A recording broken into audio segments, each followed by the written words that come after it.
Very good morning and welcome to the Geelong Cricket Show. Yes, the second Saturday of play for season 2008-09. And yes, the boys are all decked out in the collars and ties because we're going to some official luncheons today down at the Geelong Cricket Club, particularly as they take on another one-day fixture against North Melbourne. Yes, it was set down to be played up at Arden Street, but Arden Street out of order. Now we're going to be playing it down at the Geelong Cricket Ground. Joining me today behind the panel of experts, it's a warm welcome to the man who last week didn't get a chance to bat, didn't get a wicket, but he still played the great game of cricket. Very good morning to Dean Armstrong. Good morning, Graham, and good morning to the viewers out there. Graham, now tell the truth. What you've got on, you've just got home from the nightclub, you've picked up a floozy, and now you've got to go home to your lovely... Don't take it any further? No, don't take it any further. My name's Rollo, not Brendan Favola. And also joining me at the table of experts this morning, and we welcome him after a very exciting game last weekend in round one of the local Geelong Cricket Association District Firsts, is the coach of the Geelong West Rams in Shane Arthur. Good morning, Shane. How are you, mate? Very well, thank you. Thanks for having me. It's a pleasure. A great opening game last week, which we'll talk about a little bit later in the show. Yeah, it was. It was disappointing from our end, I suppose, but it was a very exciting game. Sort of went down to the wire, and then it was basically the last over that made the result. Well, viewers, I'm glad I got out of bed early last Saturday morning. I do apologise. We haven't got some actual game footage from last Saturday's game between Casey, South Melbourne and Geelong, because it was all over Red Rover by 1:30, and that included the lunchtime break. I got down there at 11:15, and fortunately wanted to see the very first ball of the season, and was lucky enough to see a game of cricket that only went for, well, a few overs, because Casey South Melbourne, after winning the toss and electing to bat, all out for 62, Geelong in reply finished up one down when they passed them. And Dino, it was a terrific performance by the Geelong Cricket Club. Well, Graham, 22 overs were faced in their score of 82. They had one play, their opening batsman for Casey South Melbourne score. But look at the wicket takers. I think Carson was one. How did he bowl today? Carson bowled very well, Mark. In his very first over, picked up 2 wickets, 2 very critical wickets. And, of course, when you're an opening bowler, you'd well recognise being able to get 2 in your first spell on a brand new wicket. It was a terrific uplifting for him. But, of course, the surprise package came with the 2 spinners. Oh, well, that was what I was about to say. Muller and Peake have chimed in for 7 wickets between them. Was there a little bit in the deck, or was it just poor shot selection by the Casey South Melbourne team? I think it was probably poor batting. Talking to Mark Ridgway, their coach after the game, he was certainly very disappointed with the way in which they had batted.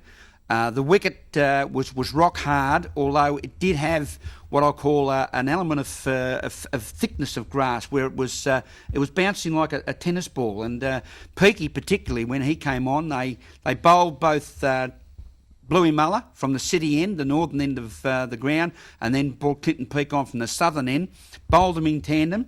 They sent down, I think, something like 12 overs between the two of them and picked up 7 for 24. And Peaky was turning the ball at right angles, so it certainly had something there. But then the Geelong batsman went out and showed that the wicket was there to be played if you played straight and true.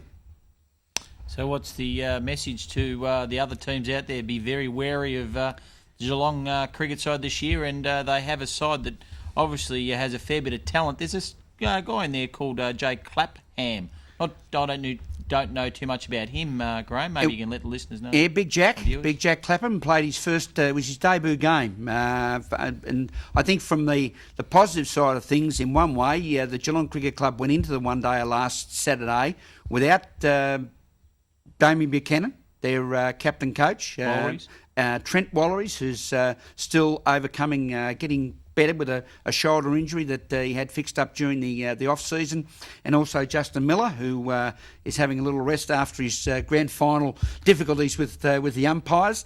So, more Buchanan particularly is only going to be another, I'd say, maybe this weekend away, because this weekend... Did you say? Not Buchanan. Not Buchanan, sorry, Shanahan. Yep. I get the two of them mixed up. They're both very, very talented. But no, Buchanan is the smaller of the two. But Shanahan will certainly, I'd say, come back into the side after this weekend's 2 one-dayers. But they're a very good combination. They fielded very well. The facilities down at Geelong are just absolutely first class. And congratulations to them on such an outstanding win last Saturday in what was a very, very polished exhibition. Some of the other games on the weekend, Graham, in the seconds, thirds and... was it second, thirds and fourths all played today? Yes, the ones and threes played in Geelong, and they were both the 2 winning sides. And congratulations to Justin Maher. He picked up 4 wickets and made 20 in the thirds victory. So the ones and threes played in Geelong and both won. The seconds and fourths both played up at Casey South Melbourne. They both had late starts to the game up there because of the overnight rain. The wickets had not been covered for as long as the wickets down here in Geelong had been covered. Geelong Cricket Club curating staff had actually covered the wickets on the Thursday and all of Friday and Friday morning while the rain was coming down. So it was a very, very good result from that viewpoint. But the first and thirds at home in Geelong won. The second and fourth away in Casey South Melbourne both had a loss. But expect that with some changes coming up. 2 big one-days this weekend.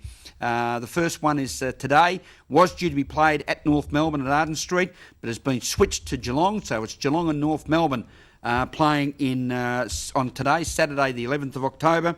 And then Geelong journey up to Melbourne University to take on Melbourne Uni on Sunday. And then the following weekend are back at home again in another one-day game. So if Geelong can continue their current form, we're going to get that big perennial question. I'm sure it's going to come up, Dino, and you'll probably be one of the first to ask it.